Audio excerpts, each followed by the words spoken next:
Hello my soccer universe, for a review of the second legs of the quarterfinals in the Conference League. We have 3 expected semifinalists and maybe one a little bit surprising in Djurgårdens. Rapid really squandering a major opportunity to make it into the semi-final, but if you're playing for almost an entire match plus overtime with a man less and then later on 2 men less, you never have a chance. You don't even give yourself a chance. Although the game, the way it went, I felt, well, actually Rapid gave Djurgårdens a chance to meet them on level terms. Yeah, it then really fell very much in Djurgårdens' way. So we have a first Swedish semifinalist in almost 40 years, whereas Rapid, 29 years ago, they were in a semi-final.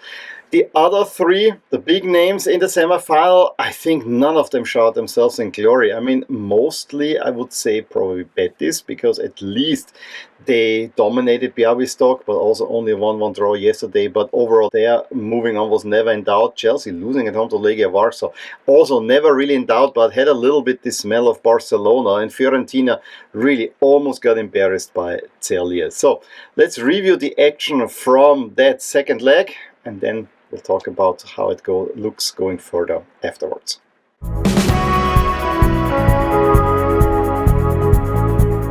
Thanks to Moise Kean, Fiorentina escaped a major embarrassment with a 2-2 draw at home against Celje, and paired with the away win last week. This means Fiorentina move on to the semi-finals. In the first half, Celje actually showed again that they have no fear of Fiorentina, however couldn't get really in the danger zone, whereas Fiorentina had 2 dangerous chances, one by Moise Kean missed early on, and then a beautiful pass by Pongracic onto Mandragora, who then puts it in the near corner to give Fiorentina the half-time lead. However, right after the half, the almost identical goal, this time it's Sabukovnik, who plays it onto Matko, and he chooses the same corner and the same goal, and Celje are level on scores. And 10 minutes later, after a corner kick by Šešla, Nemanic gives Celje the lead on the night and levels the scores on aggregate. And you really thought that the big surprise might as well happen. However, just a couple of minutes later, a long ball by Mandragora finds Moise Kean, who runs then towards goal and nicely puts it into the long corner this time,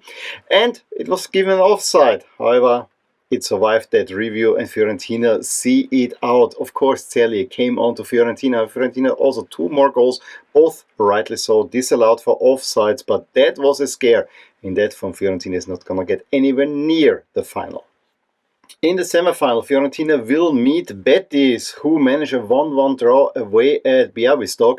Białystok actually in the first half really tried to get in the danger zone, but we're missing here and there a little bit. Had even a goal disallowed for a relatively clear offside. Unnecessary touch in between. Hansen would have been the scorer, and that would have at least given a little bit more suspense. But you could also see that Betis is the much better and much more routine team. They get the go-ahead goal through Bakambu in the 78th minute with 3-0 on aggregate. You thought everything is done and dusted. However, just 3 minutes later, Djurgårdens pulls one back for Jagiellonia, but then Betis see it out easily. So overall, Betis cruise through to the next round. It very much seemed like a foregone conclusion. Chelsea had a 3-0 lead from the first leg against Legia Warsaw, and so at home they actually fielded a good team and tried to put some pressure on Legia. However, they get caught out, and a foul on Pekard gives away a penalty. So 10th minute, it's 1-0 for Legia Warsaw, who then even had the chance to make it 2-0. However, Chelsea got back into the game. Kukurea in the 33rd equalizes and even thought he had the go-ahead goal, but then it was called off for an offside.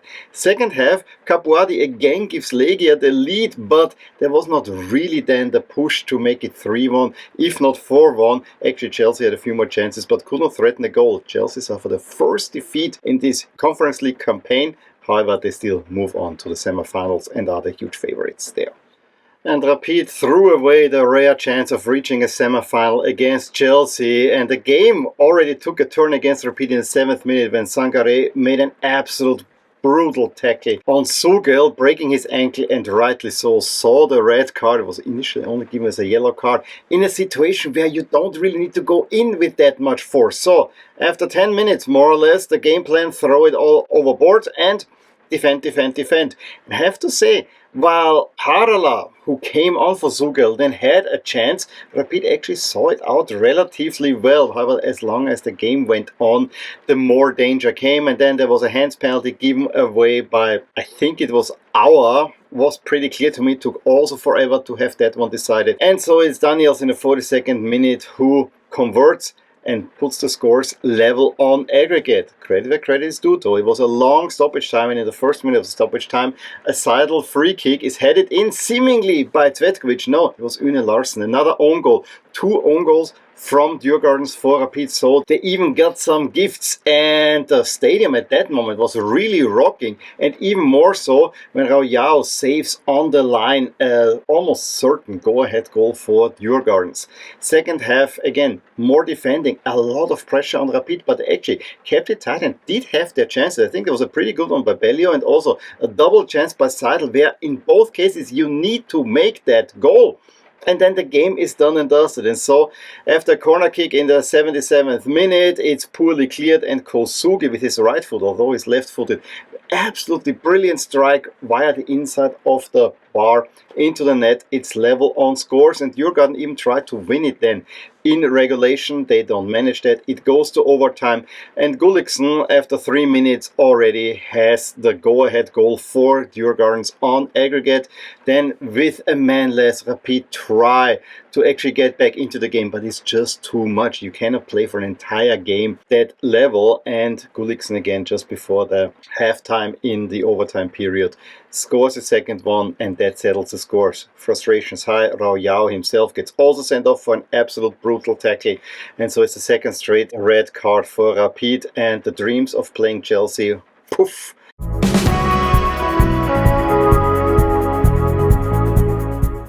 In the semifinals, Betis will take on Fiorentina, definitely the pick of the bunch, and Chelsea host Djurgårdens, or then have to go to the away as well, but host the first leg. You can already see on the chances, Fiorentina a slight favorite over Betis, but it's very much 50-50. Honestly, I would actually say it's more 60-40 in favor of Betis. Fiorentina can be good on their day, but they have to be really up for it, whereas I think Betis, they have really improved this year. So I personally would think that Betis are the favorites. Of course, I would like the Fiorentina to move on. Chelsea, huge favorites over Djurgårdens. I know Chelsea are not convincing, but we definitely have to say Chelsea have to win this one. An 82% favorite over Djurgårdens. I mean, it's almost a walkover, if you would like. And for that reason, Chelsea are also 47% favorites to win the entire tournament. And yes, it's very much conditioned that they have such an easy pathway to the final. Again, easy, you don't want to discount Djurgårdens at all, and maybe there's an upset in there, but at least according to my model, Chelsea are huge favorites, and I think everyone would agree with that.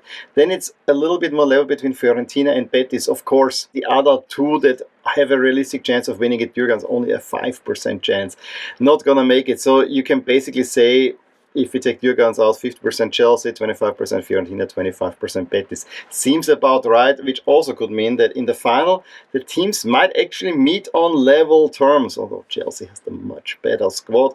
I would love if it Betis or Fiorentina would win the entire thing.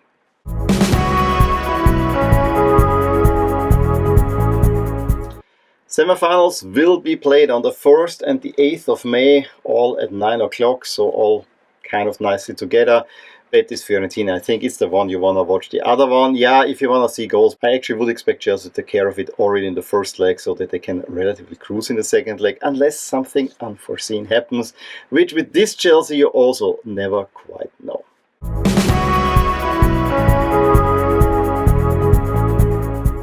In hindsight, if you look over these quarterfinals, the ties were actually a lot tighter than I would expect, especially Fiorentina really almost embarrassed themselves. Rapid against Djurgården, I knew this will be relatively level. I mean, they finished almost on the same record in the league phase. However, I still think that Rapid is a bigger team than Djurgårdens. Yeah, you watched it. You literally botched it, and let's see what this means for Rapid going forward. I mean, they were never gonna win this one anyway, so maybe that saves you. But you know, there would have been some money coming in for them. But that, as a LASK fan, really doesn't bother me at all.